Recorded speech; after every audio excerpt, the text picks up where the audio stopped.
Olá, boa noite. Nesta semana, o Realidade em Pauta apresenta uma série especial sobre a política no Brasil. No programa de ontem, a gente discutiu aqui sobre os conceitos fundamentais, as ideologias da política. Hoje, o nosso foco se volta para os cargos em disputa em 2018. A cada 2 anos, o Brasil vive o que é chamado pelos entusiastas de festa da democracia. O eleitor é convocado a ir às urnas para a escolha de representantes nos poderes executivo e legislativo. E é importante que o eleitor faça boas escolhas porque são essas decisões que vão guiar os rumos do país nos próximos anos.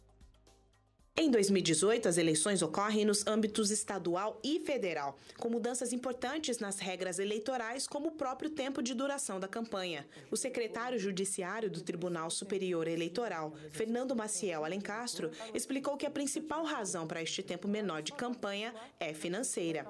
Ela tem a função de diminuir o tempo de campanha e, consequentemente, baratear a campanha. Então, diminuiu. Entretanto, foi criada também a pré-campanha. Muitos pré-candidatos já demonstraram a sua intenção de vir se tornar candidato desde o começo do ano. Então, diminuiu o período da campanha, que são os maiores gastos, mas se abriu um período de pré-campanha para que qualquer cidadão já fosse demonstrando algum tipo de opinião e manifestando a sua intenção em se tornar candidato agora para as eleições de 2018. Mas algumas práticas comuns em período eleitoral continuam, como as coligações partidárias.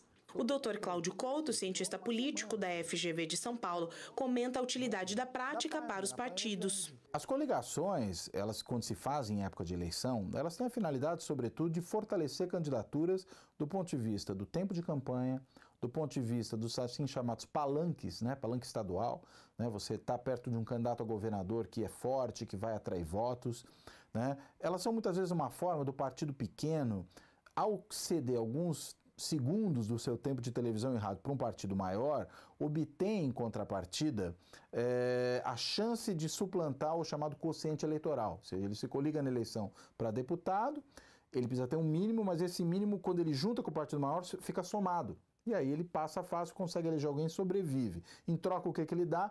Segundos ou minutos de tempo de televisão e rádio. É essa barganha. Ela não passa, muitas vezes, por questões ideológicas. Neste ano, além de presidente da República, o eleitor escolhe um deputado federal, 2 senadores, governador de estado e um deputado estadual ou distrital, no caso do Distrito Federal. No Poder Legislativo, sempre leva vantagem quem já tem um mandato. Por isso, a renovação é sempre baixa entre os parlamentares. O Dr. Roberto Romano, titular de Ética e Filosofia da Unicamp, analisa os impactos disso. Esse é um dos males mais graves da República Brasileira. Dado que, voltemos à questão dos partidos, dado que os partidos são dominados por pequenos grupos, oligarcas, eles são donos do partido, eles sempre indicam aqueles que estão ligados a eles. E apesar de o eleitor se preocupar mais com a disputa pelo Planalto, os especialistas destacam que as atenções deveriam estar mais voltadas a quem busca uma vaga no Legislativo. Cláudio Couto é enfático ao dizer que os parlamentares deveriam ser prioridade para o eleitor. A eleição para o Congresso, eu diria, é mais importante até do que a eleição para presidente. Porque, por mais boa vontade que um presidente possa ter para mudar o país, se o Congresso não for um Congresso capaz de proporcionar essas mudanças, o país não muda. Porque é o Congresso que aprova as leis, é o Congresso que inclusive pode derrubar um presidente, como a gente viu no processo de impeachment, é o Congresso que pode impedir que propostas importantes sigam adiante. Ele tem, portanto, um poder de bloqueio, um poder de veto, com os processos importantes em relação à maneira como o país é governado. Bom, e nessa semana eu estou recebendo aqui dentro do estúdio Jéssica Voigt, que é cientista social, mestre em ciência política pela USP, trabalha na Transparência Brasil, e o Alexandre Futili, que é doutor em ciência política, pesquisador da Unesp. Esse é um assunto bastante interessante quando a gente fala sobre eleições. A gente volta os olhares para o executivo sempre, seja o prefeito, o governador ou o presidente, e esquece que essa pessoa vai precisar dialogar com aqueles que estão no poder legislativo. E aí, muitas vezes, o eleitor acaba escolhendo alguém que não tem nenhuma coisa a ver com o outro lado. Isso causa problemas?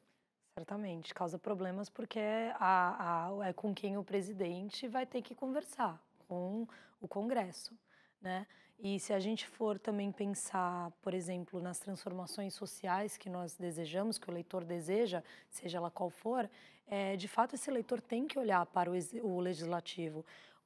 Se nós pensarmos numa curva de eleições, por exemplo, uma curva de espectro ideológico, né? O presidente vai ser eleito onde está o ponto mais alto dessa curva. Pode estar um pouco mais à esquerda, um pouco mais à direita, mas vai ser um lugar mais ou menos no meio, porque ele tem que dialogar com toda a população brasileira. Agora, se a população brasileira, melhor dizendo, se o cidadão ele almeja determinada transformação social, que determinada política seja diferente, uma outra ideia que nunca vai ser pautada por essa figura majoritária que tem que dialogar com todo mundo, ele tem que escolher uma candidata, um candidato que vá defender aquela ideia, ou que seja, que compartilhe daqueles valores para representá-lo no Congresso. A gente tem acompanhado, por exemplo, as pesquisas eleitorais agora, Alexandre, e a gente vê, por exemplo, no caso para o Senado, a gente tem percebido uma discrepância muito grande, porque nos estados a média de 70%, 80% dos eleitores que dizem ou que não querem votar em ninguém ou que vão votar em branco. Quer dizer, a intenção de escolher um senador é baixíssima pelo eleitor hoje. O que causa esse tipo de coisa? Sem dúvida alguma. Bom, isso já é, digamos, algo recorrente, relativamente comum, digamos, ainda que com uma taxa um pouco menor, mas chamados cargos proporcionais, que não os majoritários, a população, o grosso da população deixa para decidir, principalmente na última semana. Na hora. Né?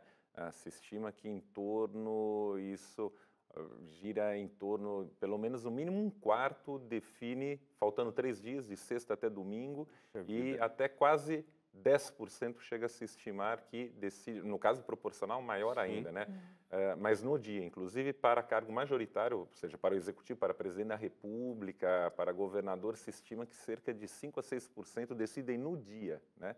No próprio domingo, né? Então a gente percebe que uma decisão que deveria ser refletida, amadurecida e tudo mais, que você tem meses para fazê-lo, não é dessa forma que ocorre. Mas tem todos esses problemas, quer dizer, eu acho que o Cláudio Couto foi bastante feliz ao destacar que tão ou mais importante que o, digamos, dirigente do executivo é também o legislativo que se escolhe, isso é fundamental. E no Brasil, normalmente, nós não estamos muito atentos a isso. Se espera muito de uma figura, óbvio, se fala muito numa hipertrofia do executivo, né?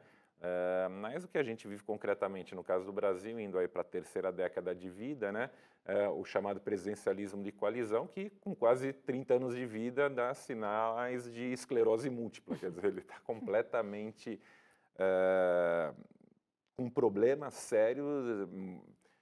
A partir de 2016, muitos anunciavam o fim do chamado presidencialismo de coalizão, ele sobrevive aí aos trancos e barrancos, até porque a queda da presidenta Dilma, da forma como ocorreu, parecia que vivíamos num regime parlamentarista e não num regime presidencialista, né? Quer dizer, as pesquisas indicavam uma impopularidade, mas governos presidencialistas não caem ou se mantêm em razão de sua popularidade, né?